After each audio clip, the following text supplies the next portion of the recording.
Hello and welcome everyone to a new FPL video on our channel FPL Nerds. My name is MJ. My name is Timo, and today we're gonna discuss my decision to play the wild card. What are the reasons that led me to this decision, how my team looked like in the past 2 weeks, and who were the players I chose and the draft I'm doing so far. So without any further ado, let's get straight into it and check it out. Alright, so this is how my team did in game week 2. As you can see, I only had 59 points, which took me from 5.7 million to 4.9 million as a rank, which is not great and is very far away from the place I want to be right now at that point of the competition. My aim actually when I started the season was to reach the top 10k, but I'm not even close to the top 100, even not top 1 million. So I needed to find a fix and fast. When I look at my team, I saw that I need to make a lot of transfers, including Mahrez, Bailey, Neto. I need to get rid of. The double up in the Liverpool also was not so great, so maybe downgrade Robertson to another 5 or 6 million to cover up some other teams. Bailey didn't get us any point from the first 2 game weeks. Neto also didn't do much. Mahrez is a minute doubt and risk of rotation with Foden and Grealish, and also Bernardo Silva now staying in the team, so more risk of rotation. Perisic didn't start the first 2 and only had a few minutes in the last 2 game weeks. Got lucky a bit with the assist from a corner last game week, but that probably will not happen much more. Or maybe we're not really sure about Perisic, so it's not. We'll wait and see. Yeah, exactly. So we don't want to be in doubt with the players we have. So as you can see, there are a lot of things to fix. And when I tried to calculate how many hits that we need to restructure the team and have a decent one, I noticed that we'll end up with like a minus 20 or minus 24 points over the next 2-3 game weeks, which is not ideal. So I thought maybe even if it's too early, I still need to play the wild card now to fix my team completely and restructure it for the next 5 or 6 game weeks and trying to caught up with the big gap in the rank that I have right now. So as we will see in the next slide, what are the changes that I made and if it looks better or not. And then later on I will go through how the team will look like also for the next 4 or 5 game weeks, and what other moves I can change in the current draft to make it better, and maybe to give you also some ideas for the transfers yourselves. Yeah, I have to agree overall with what you said. Indeed, it's obviously not a good thing to use the wild card in game week 3. However, sometimes it's just best to cut your losses and move forward. Don't look at what already happened, look at how you can get the most points ahead. And considering that we are still in, we just finished game week 2 and we're going to start game week 3, now the transfer market is extremely active. So let's suppose you didn't want to take all the 24 points, minus 24 points in transfer at once, because obviously it's impossible to do that. By the time, if you wait for the next week, you will not be able to afford any players that you actually wanted. We've seen the likes of Martinelli, which is already 6.3, Cancelo is up, James is up, so many players are up. Now, especially this year, I'm having a feeling that there's so many good quality players at a lower price, and the managers are quickly observing this, and everybody's jumping on the train. So overall, considering the transfers that are going on at this point, I think it's a good decision that you cut your losses and you move forward and try to make the best of it. And if you're able to build a team where you can always roll 2 transfers, for instance, you use 1 transfer and roll the second one, it will back you up in comparison with other managers that will use their wild cards a bit later. Yeah, that's the aim actually, to always roll up to transfers. No need to change anything in the team for the next 4 or 5. So in case of injuries or anything, I can have an easy way to make the transfers. Also keep in mind that in game week 8 we'll have like an international break for a couple of weeks, which also a lot of injuries could happen during that. So to be ready versus the other managers that will still have the wild card and can use it at that point. The only thing that this season will have kind of an extra wild card with the World Cup period in November, so that also can help me to rebuild a new team by that point.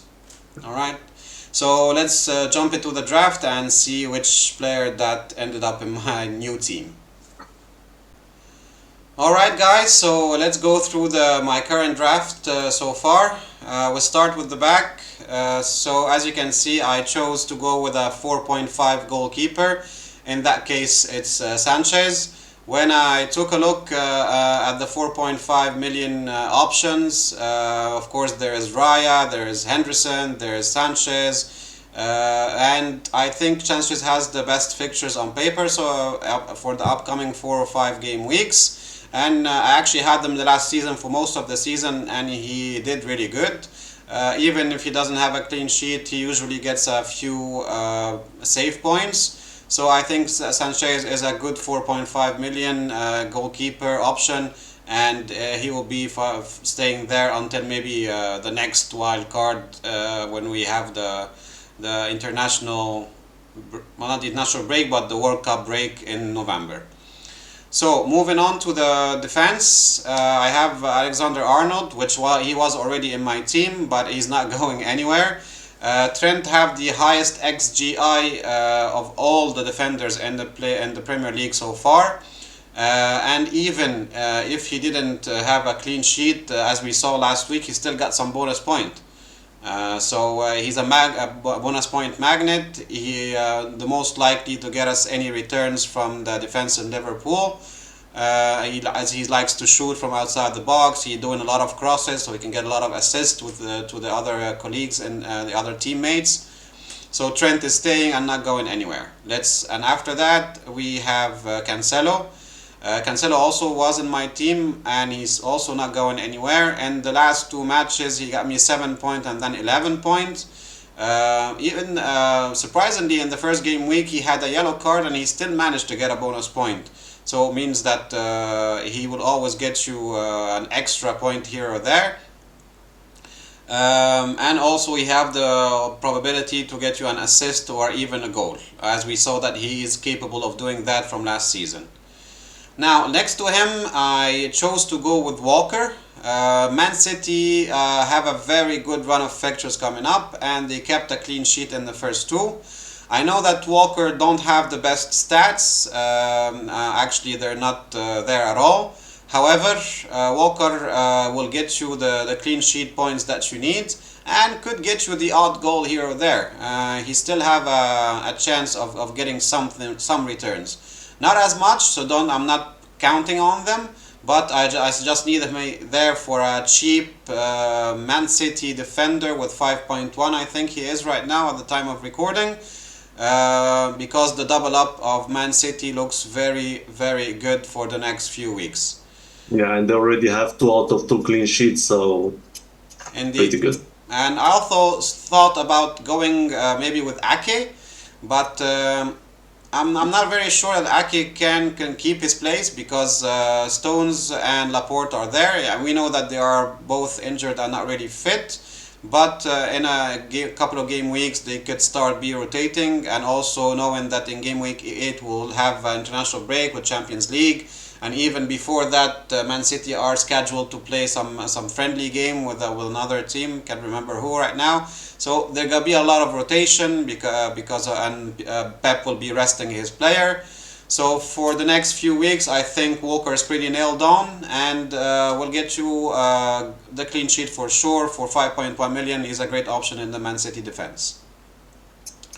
Moving on is the very annoying for me last game week, James.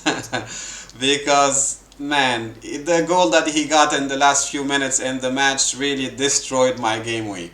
Like, I know that he was good from the beginning, but I chose defense for Chelsea was not looking very great in the preseason and in the beginning of the Premier League. So I thought, yeah, I can go without him, but apparently I cannot. So And actually, Chelsea have a few good game weeks coming, and they starting to look better in the back. So James, I think he's a must-have, and even if when he started as an left center back in the last game week, he still managed to be involved in a lot in the attacking and even scored in the last few minutes. Although when he scored, they changed the formation with a couple of subs, and he was started playing again as a left wing back. So James, I think, is a great option for his price tag for 6 million. I think he's the best option in there. Finishing up the defense is Zinchenko. I think Arsenal also are showing some really good potential, and Zinchenko started from the very beginning and showing also that he can be very attacking. And actually, I think he's improving One of the reasons why Martinelli is so good so far this season, I think, because Zinchenko is there.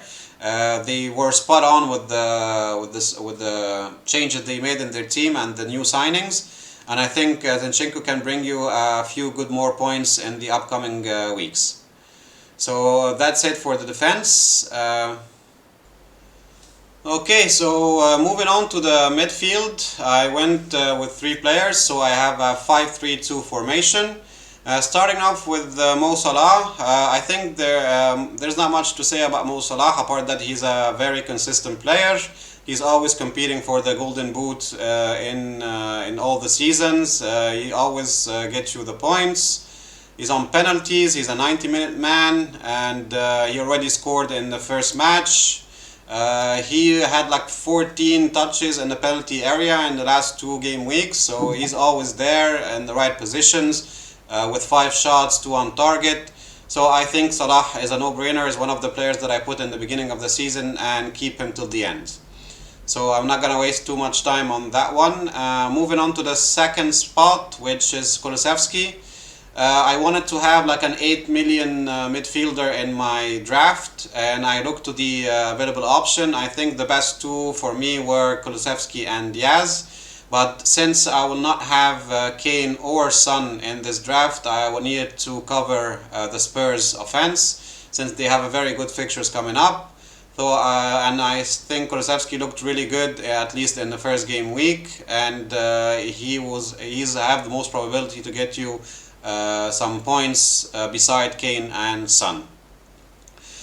Even with Richarlison there, I think Richarlison will not be competing very much for his position. I think Conte will be using him more for the other matches, for the Champions League or the Europe matches. He will be starting more often than not. Even if he gets subbed, he will be subbed around the 70-minute mark or so. So I think Kulusevski could be a great option for returning points for the next 4 or 5 game weeks. And to move on to the last spot, I have Gabriel Martinelli. I think Martinelli has been doing superb from the beginning of the season. He already scored. He's on the scoring sheet. He had created like 5 chances in the last 2. He looks even better than last season. I think one of the reasons why, as I mentioned before, is that Zinchenko is there, so he's helping him a lot with the right passes and everything. And he's already had like a 0.3, I think, increased in price. It's a 6.3 right now, which means that everybody want him, and he must be a great player. He is a good player, actually. Yeah. Okay, moving on to the forwards, we have the same 2 actually that I had in the previous team, which are Haaland and Jesus. Haaland, I think, will get you still a lot of points, and he will be the focal point of the Man City attack. Even if he only got me like 1 assist last week, I think he's capable of doing much more. And Man City, as we mentioned before, have a really good run of fixtures. A lot of people will be debating why not put Kane instead, but I don't really want to do that because I started with Kane and then I moved to Haaland, so I'm not gonna move back to Kane again. It feels not right to do such a move. And plus I went with Kulusevski in the middle, so I kind of have the cover for the Spurs attack there. And Haaland is prolific in his good days. So I think he will be scoring a lot of points coming up for the next at least 4 or 5. The only kind of doubt that I have for Haaland that he maybe Pep will start managing his minutes, because that was kind of part of the deal that he came to Man City, that he will not be playing every match 90 minutes. But still, even if he comes in for like 70, 60 minutes, I think he's still capable of scoring once or twice even every match. Last one is none but the wonderful Gabriel Jesus. He's scored like 2 goals, 2 assists in the last match with 19 points. He's the top owned player in the whole of the FPL with over 77% now, I think. So he's a good player. He will score you a lot of points, and also if you don't have him and he scores, you're in a very bad position because of Oh the yeah. ownership. So I think he's a must-have now. Dare say essential to have in your team coming for the upcoming weeks. So yeah, so that makes the starting 11. So let's move on to the bench. And for the bench, I have the same apart from Da Silva. Because I think Bailey, as we said, it was a problem and we need to get rid of him. And I looked to the 5 to 5.5 million midfielders, and I didn't see anything that I really like. So I was thinking, if you actually have Bailey and you're thinking about getting rid of him for the next game week, I think you have one of two options.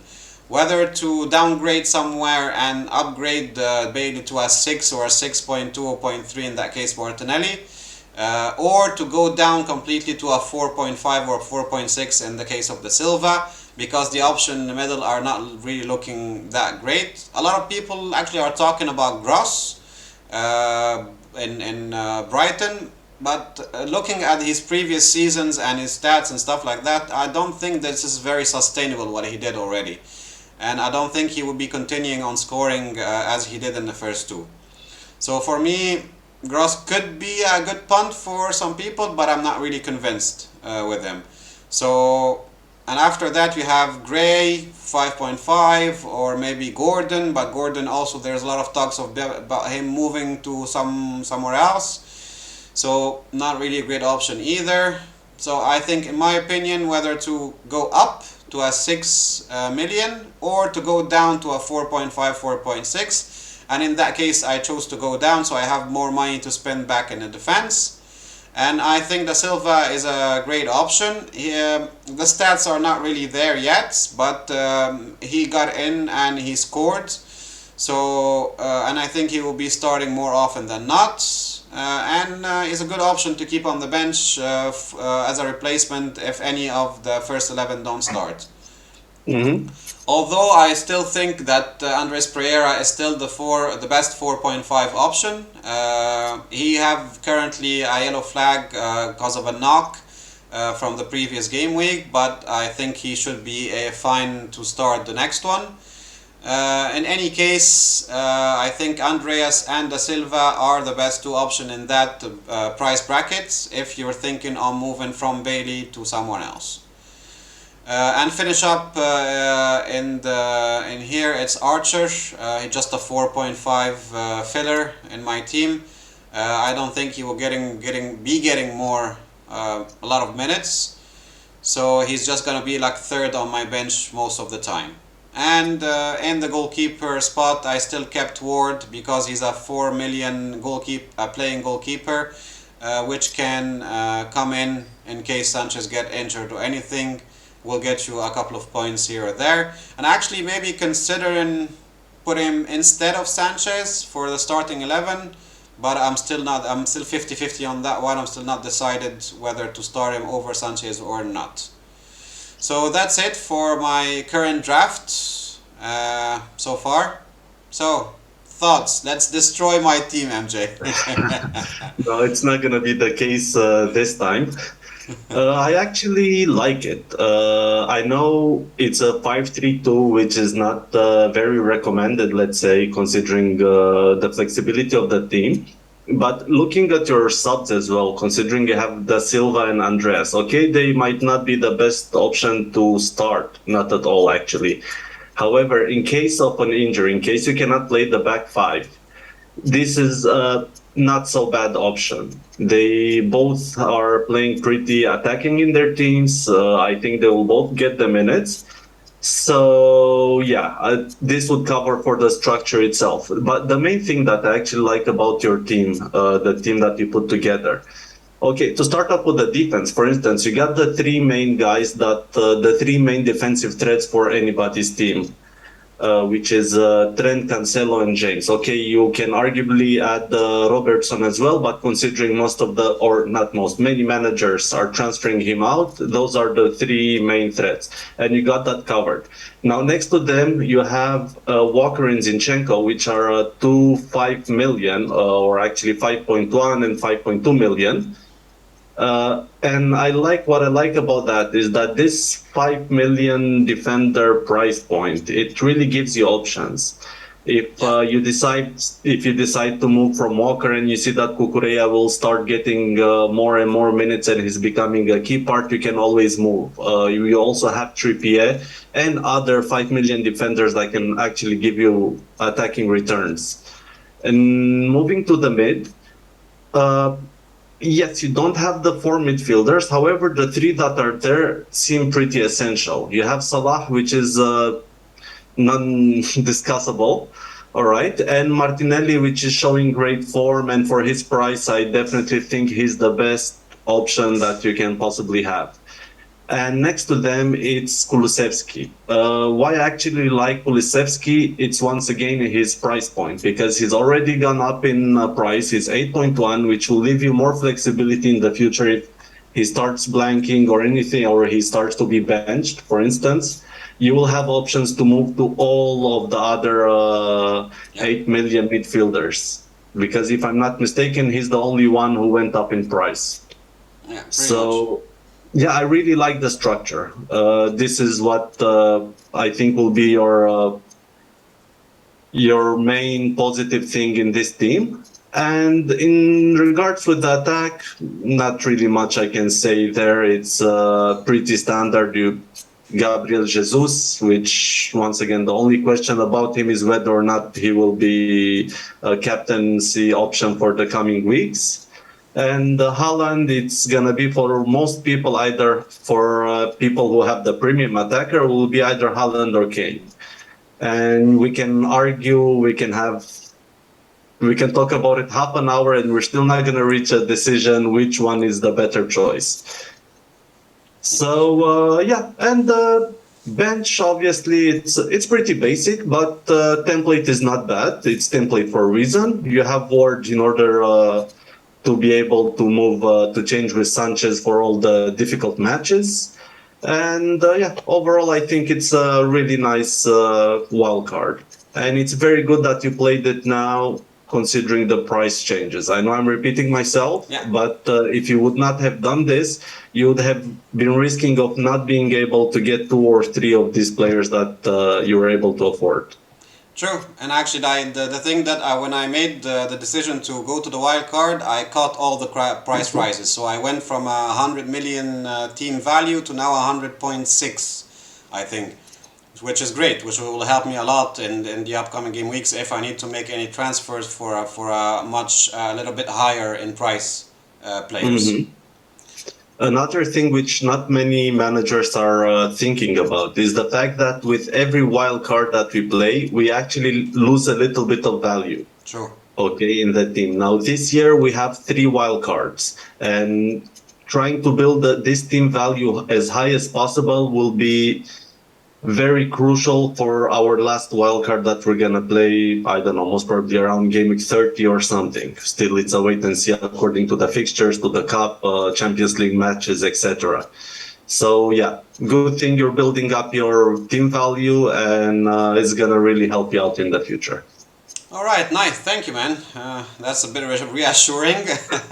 All right, so now we gotta move to a little bit of tinkering to see what moves could we do to change something in the team. What are the good options? What my thoughts about making transfer, and how my team looks in the next coming game weeks.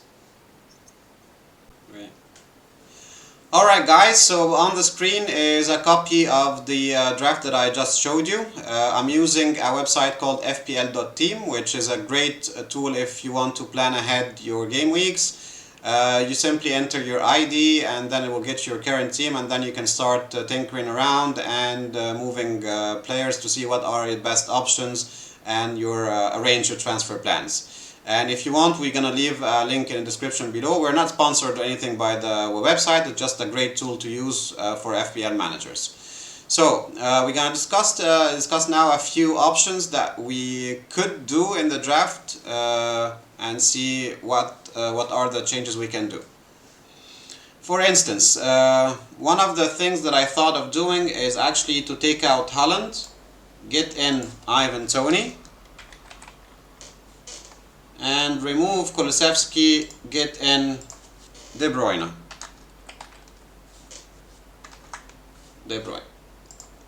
Alright, why this move? Well, simply because Brentford are top on the season ticker. They have the best fixtures on paper in the next 5 game weeks. Ivan Toney is the main number 9. He looks okay in the first 2. He's on penalties, so he could be a good option to score you a few points in the upcoming game weeks. And De Bruyne is probably the most nailed-on midfielder in the Man City team, because Mahrez, Grealish and Foden are all in risk of rotation. We also mentioned that Bernardo Silva will probably be staying in the team, so he could be also rotating with them. So, however, the downside here is De Bruyne is much more expensive than Haaland. He's at 12 plus million now. And I'm not really sure that he can get a lot of points every match. Yes, he's a great player. Yes, he can get you a few assists. But I think Haaland is there to score. They bought him this year to be the main focal point of the Man City attack. And I think he will continue to deliver. So in my opinion, I think the choice between Kulusevski and Haaland is better than De Bruyne or Toney. Or do you disagree, MJ? No, actually, I do agree with it, and not necessarily because De Bruyne will be a worse choice than Haaland. However, it's simply because you will be fully relying on Tony scoring goals, okay? And if that goes sideways, you don't really have too many options to change to a different forward, and then you will need to take a few hits in order to get your team back together. So that's why I think in your case, for the time being, until we have a genuine, constant, cheap striker, it's best to stick with one of the 2 premiums. Yeah, okay. So let's put it back as it was. So let's get Kulusevski back in, and then Haaland back again. Alright. The other moves that we can do actually is to tinker a bit in the defense.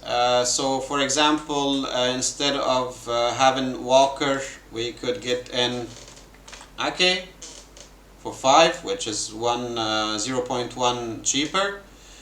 However, the thing that I'm not really sure about Ake is his minutes, because yes, he's playing now for the first 2 game weeks because the other options are injured in Stones and Laporte. I think we saw Stones coming in the last game week in the last few minutes as a sub, so he's starting to get his fitness, so he could be replacing Ake soon.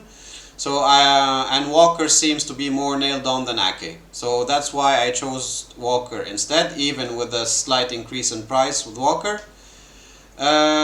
So with Ake, I think actually he is the second most attacking City defender, and it's a goal waiting to happen if you looked at how many blocked shots he had.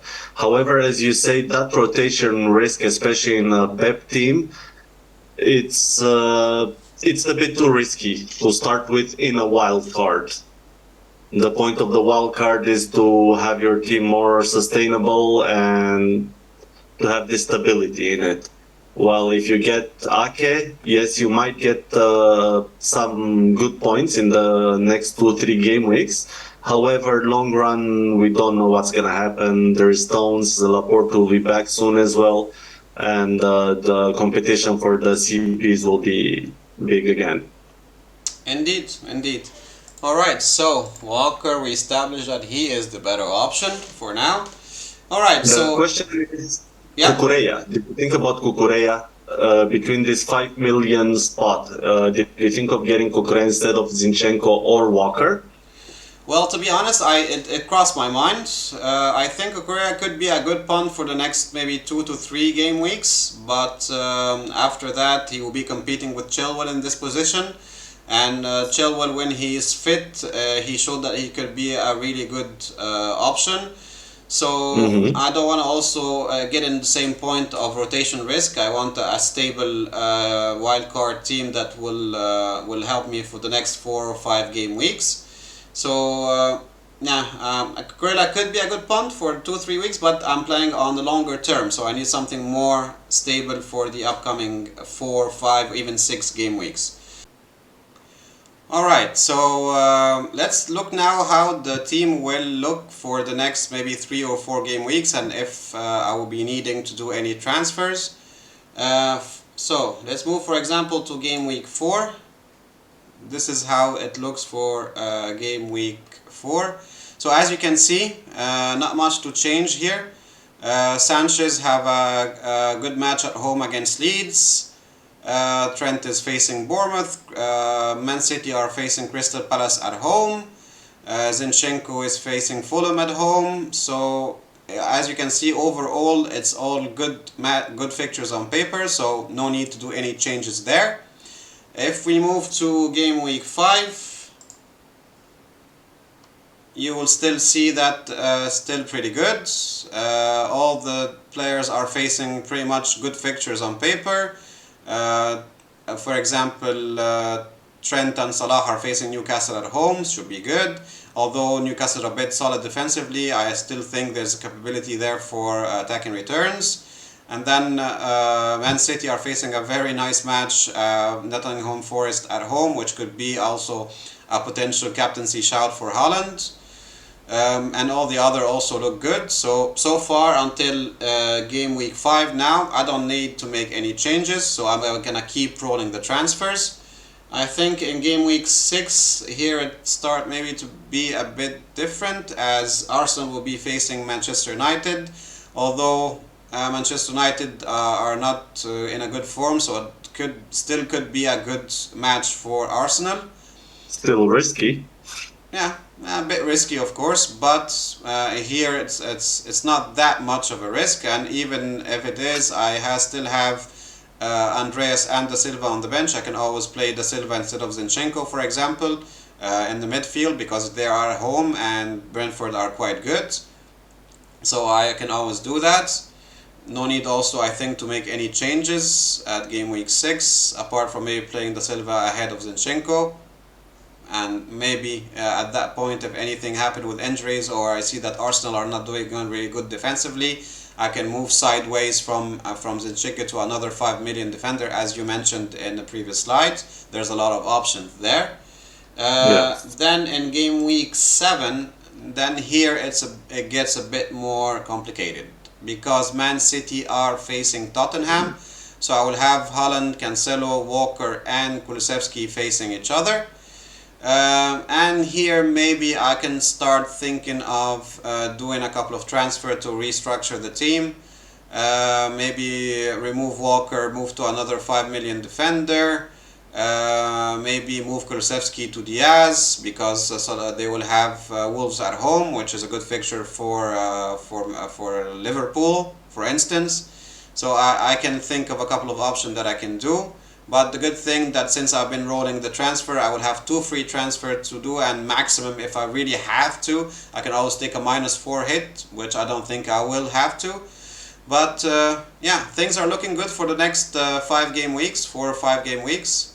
So I think I'm on a good start with this wild card, and hopefully it will get me up the ranks. Yeah, and actually, if you think about it, even for game week 7, yes, we do have Cancelo and Haaland that are playing against Spurs. But you will not be the only manager. Most of the managers already have Cancelo, and I'm not sure if everybody will sell Cancelo just for one game week and then get him back, unless they have some long-term plans. So, in terms of this specific fixture, it doesn't look good indeed. However, I think this is an issue that most of the manager will be facing. So it will sort of balance itself out. Yeah, yeah. Well, I'm not very worried. I still have a few game weeks to think about it till we get to game week 7. So for the next few game weeks, I'm good to go. Unless, of course, an injury happens here or there. So Yeah. that's it for the wildcard team. If you have actually any comments or any suggestion that you would like to add, you can always put it in the comments below. If you like what you're seeing, please give us a like, subscribe, and hit the notification bell so you can get all the new videos. And we'll be releasing the Game Week 2 results, Game Week 3 preview in the next day or so max. So thank you for watching and have a great day. See you soon. Okay, cheers, everybody.